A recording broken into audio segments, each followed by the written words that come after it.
تو میں اس سے بھی صرف اتنا استدلال کرتا ہوں کہ اس مسئلے پر بھی، زکوٰۃ کے مسئلے پر بھی دو رائے ہوئی، ایک حضرت صدیق اکبر کی، ایک فاروق اعظم کی۔ صدیق اکبر کی مانی گئی، لشکر روانہ ہوا۔ تیسرا مسئلہ مرحلہ پیش آیا، اطلاع ملی کہ یمامہ کے علاقہ میں مسیلمہ کذاب نے نبوت کا دعویٰ کیا ہے، 1,00,000 آدمی اس کی جماعت کے اندر شریک ہو گیا ہے، اور وہ تیاری کر کے باقاعدہ ہمارے ساتھ لڑنے کی منصوبہ بندی کر رہا ہے۔ میرے واجب الاحترام دوستو، میں نے بہت سارا آپ دوستوں کا وقت لیا اس مسئلے تک پہنچنے کے لیے۔ میں اب آپ حضرات سے درخواست کرتا ہوں کہ اسلام کی پوری امہات الکتب جو ہے تاریخ کی، وہ اٹھا کر آپ دیکھیں، ان دونوں مسائل میں، دونوں مرحلوں میں اسامہ کے لشکر کی روانگی، زکوٰۃ کے مسئلے کی ادائیگی، اس کے اندر دونوں قسم کے جو ہے وہ اختلافات موجود ہیں۔ جب مسیلمہ کذاب کا مسئلہ آیا، جس نے جھوٹا نبوت کا دعویٰ کیا تھا، یہی صدیق اکبر جو دو مسائل کے اوپر اپنا اختلافی نوٹ دے چکے تھے، سب سے پہلے یہ کھڑے ہوئے اور صدیق اکبر کے سامنے انہوں نے کہا کہ مسیلمہ کذاب کے مقابلے میں جانا ہے۔ تو سب سے پہلے حضرت فاروق اعظم کھڑے ہوئے اور درخواست کی، حضرت میرا نام لکھیں، حضرت میرے بیٹے کا نام لکھیں، حضرت میرے بھائی کا نام لکھیں۔ اللہ کی شان، لشکر روانہ ہوا، اور لشکر روانہ ہوا ہے سب سے پہلے حضرت اکرمہ رضی اللہ تعالیٰ عنہ کی سربراہی میں۔ دوسرا لشکر میں اس کو شاک کرتا ہوں، دوسرا لشکر جو ہے وہ شرابیل ابن حسنہ کی روانگی میں، اس کی جو ہے وہ اپنا ان کی قیادت میں مارکا ہوا۔ اسلام کی نبوت کے 40 سالہ دور نبوت میں اسلام کی خاطر جتنی جنگیں لڑی گئیں، ان تمام جنگوں میں شہید ہونے والے صحابہ کرام کی تعداد، وہ جنگ بدر کی ہو یا احد کی، خیبر کی ہو یا حنین کی، فتح مکہ کی ہو یا احزاب کی، چھوٹی جنگیں ہوں یا بڑی، ان تمام جنگوں میں شہید ہونے والے حضور کے دور میں 40 سالہ دور نبوت میں ان صحابہ جو شہید ہوئے ہیں ان کی تعداد 259 ہے، 41 کم 300۔ اور رحمت عالم کے وصال کے بعد سب سے پہلی جو ختم نبوت کی جنگ لڑی گئی، اس ایک جنگ میں شہید ہونے والے صحابہ کی تعداد 1200 ہے، جن میں 700 قرآن مجید کے حافظ اور قاری تھے، جن میں بدری صحابہ تھے جن کی عظمت کی قسمیں قرآن اٹھاتا ہے۔ یہ بدری صحابہ جن کی زیارت کے لیے صحابہ اکرام جایا کرتے تھے۔ میں ایک بات اور آپ دوستوں سے عرض کرتا ہوں، بجائے 10 مسائل بیان کرنے کی میری عادت یہ ہے کہ چلو جس مسئلے پر گفتگو کی جائے اس کا کوئی پہلو جو ہے وہ تشنا نہ رہے۔ میں نے جنگ کی تفصیلات تو آپ حضرات کی وجہ سے بہت ساری چھوڑ دی ہے، لیکن ایک بات کہے بغیر چارہ نہیں، اور وہ یہ کہ آپ علماء کرام سے ایک مسئلہ پوچھیں کہ دنیا میں ایمان کے بعد سب سے بڑی نیکی کون سی؟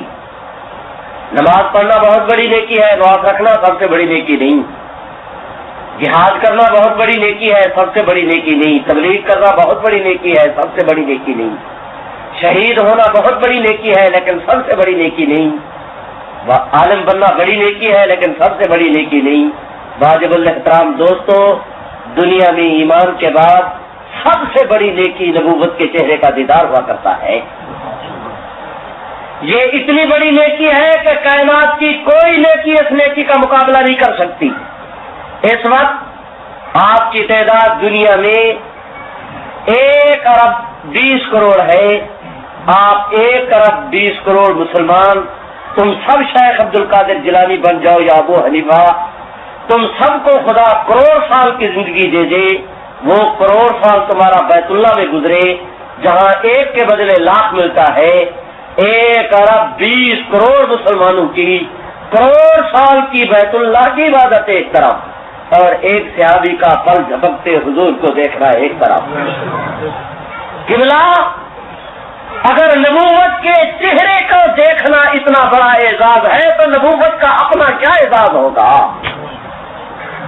یہی تو میں نے آپ کو مسئلہ سمجھایا کہ میرا اللہ فرماتے ہیں لقد من اللہ، جس کا مفہوم یہ ہے خزانے میں خزانہ میرے رب کا. اللہ رب العزت اپنے خزانے کے متعلق فرماتے ہیں کہ مشرق سے لے کر مغرب تک، شمال سے لے کر جنوب تک ہر آدمی کھڑا ہو کے مجھ سے مانگنا شروع کرے اپنی مرضی کے مطابق. ایک ایک آدمی مطالبہ کرے کہ زمین آسمان کے درمیان کی جو فضا ہے وہ مجھے غلے کے ساتھ بھر دی جائے، دوسرا کہے سونے کے ساتھ بھر دی جائے. ہر آدمی مانگتا جائے، میں اس کی ضرورتوں کو پورا کرتا جاؤں. کل کائنات کی ضرورتوں کو پورا کرنے کے بعد بھی مچھر کے پر کے برابر جو ہے وہ میرے خزانے میں کبھی واقع نہیں ہوگی. یہ خزانہ میرے رب کا، اور اس خزانے کا حاصل اصل الاصول، اس خزانے کا سب سے قیمتی اثاثہ، سب سے گراں قدر فرمایا جوہر، وہ حضور سرور کائنات کی ذات اقدس ہے. میرے واجب الاحترام دوستو، صحابہ اس فیاضی کے ساتھ اس مسئلے کے لیے، میں آپ دوستوں کے ذوق کی بات نہیں کر رہا، میں اپنے ذوق کی بات نہیں کر رہا، میں صحابہ کے ذوق کی بات کر رہا ہوں. اور میں اس سے استدلال یہ کرنا چاہتا ہوں کہ پورے دین کے تحفظ اور بقا کے لیے صحابہ اکرام کو اتنی قربانی نہیں دینی پڑی جتنی ختم نبوت کے مسئلے کی خاطر صحابہ نے قربانی دی ہے. میں ایک بات اور آپ دوستوں سے عرض کرتا ہوں، آپ حضرات اس کی طرف توجہ فرمائیں. یہی جنگ ہے یمامہ کی، جس جنگ کے بعد باقاعدہ صحابہ اکرام کی کمیٹی بیٹھی، صدیق اکبر کے عہد خلافت میں مشورہ کیا گیا اس عمر پر کہ حضرت آپ ارشاد فرمائیں کہ شب و روز اس طرح جنگیں ہوتی رہی اور اس طرح حفاظ اور اپنا قرا شہید ہوتے رہے تو قرآن مجید کا کیا بنے گا. آج صدیق اکبر نے کمیٹی بنا کے فرمایا کہ یہ آدمی اس کام کے لیے خالی ہو جائے. آپ قرآن مجید کی جمع اور ترتیب کا لکھا حضور علیہ السلام کے زمانے میں جا چکا تھا، پورا قرآن مجید محفوظ تھا، اس کی جمع اور ترتیب کا کام تھا. فرمایا یہ کمیٹی آج کام دے گی. ہمارے ہاں یہ جو مشہور ہے کہ حضرت عثمان نے قرآن مجید کو جمع کیا تھا، ایسے نہیں، قرآن مجید کو صدیق اکبر نے جمع کیا ہے، اس ختم نبوت کی جنگ کے بعد جمع کیا گیا ہے. حضرت سیدنا عثمان رضی اللہ تعالیٰ عنہ کے زمانہ میں اس قرآن مجید کے نسخے دنیا کے اندر پھیلائے گئے. جامع قرآن سیدنا صدیق اکبر ہے، ناشر قرآن سیدنا عثمان ہے. میرے واجب الاحترام دوستو، اگر آپ حضرات مجھے اجازت دیں تو میں ایک بات اسی عنوان سے، یہ قرآن مجید کے حوالے سے بات چلی ہے، ایک بات اور عرض کیے دیتا ہوں، اور وہ یہ، آپ حضرات دنیا کہتے ہیں چاند پہ پہنچ گئی ہے، مجھے اتفاق ہے.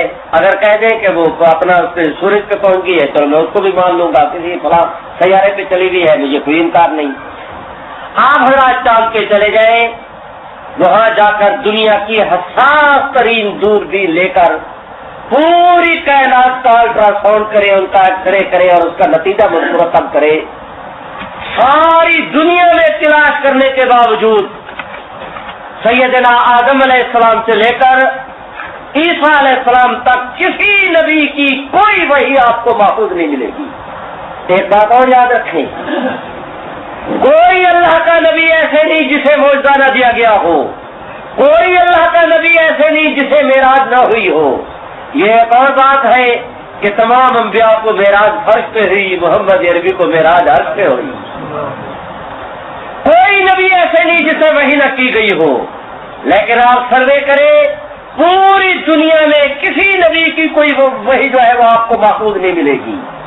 پھر ذرا سر جوڑ کے بیٹھ جائیے اور اس پہ نتیجہ بھی مرتب کیجئے.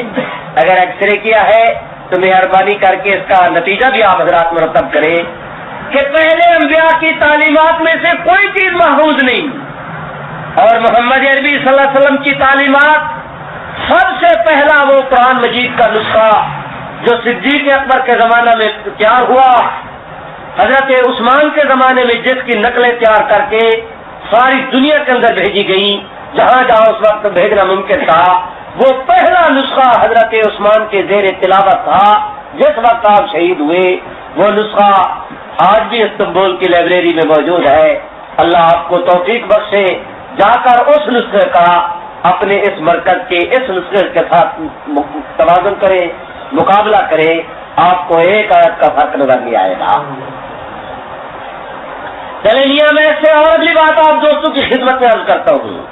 قرآن مجید تو رہا نا اپنی جگہ، میں اس سے اور آگے عرض کرتا ہوں کہ اگر کسی بات کو سمجھانے کے لیے آج سے پہلے رحمت 1400 سال پہلے حضور علیہ السلام نے اگر کوئی اشارہ اور کنایا کر دیا تھا، میرے اللہ نے حضور کے اشاروں اور کنایوں کو بھی حضور کی شریعت کے اندر محفوظ کر دیا ہے۔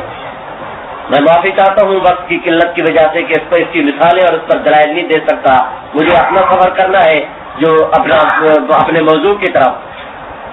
کبھی آپ دوستوں نے اس پر بھی توجہ کی کہ پہلے انبیاء کی تعلیمات میں سے کوئی چیز محفوظ نہیں، حضور علیہ السلام کی تعلیمات میں سے کوئی چیز غیر محفوظ نہیں۔ آخر اس کی وجہ بھائی جب آپ توجہ کریں گے تو اس نتیجے پر پہنچیں گے کہ تمام انبیاء ایک محدود وقت کے لیے آئے تھے، محدود پروگرام کے تحت۔ جس وقت وہ گئے تو ان کی شریعت بھی ان کے ساتھ گئی۔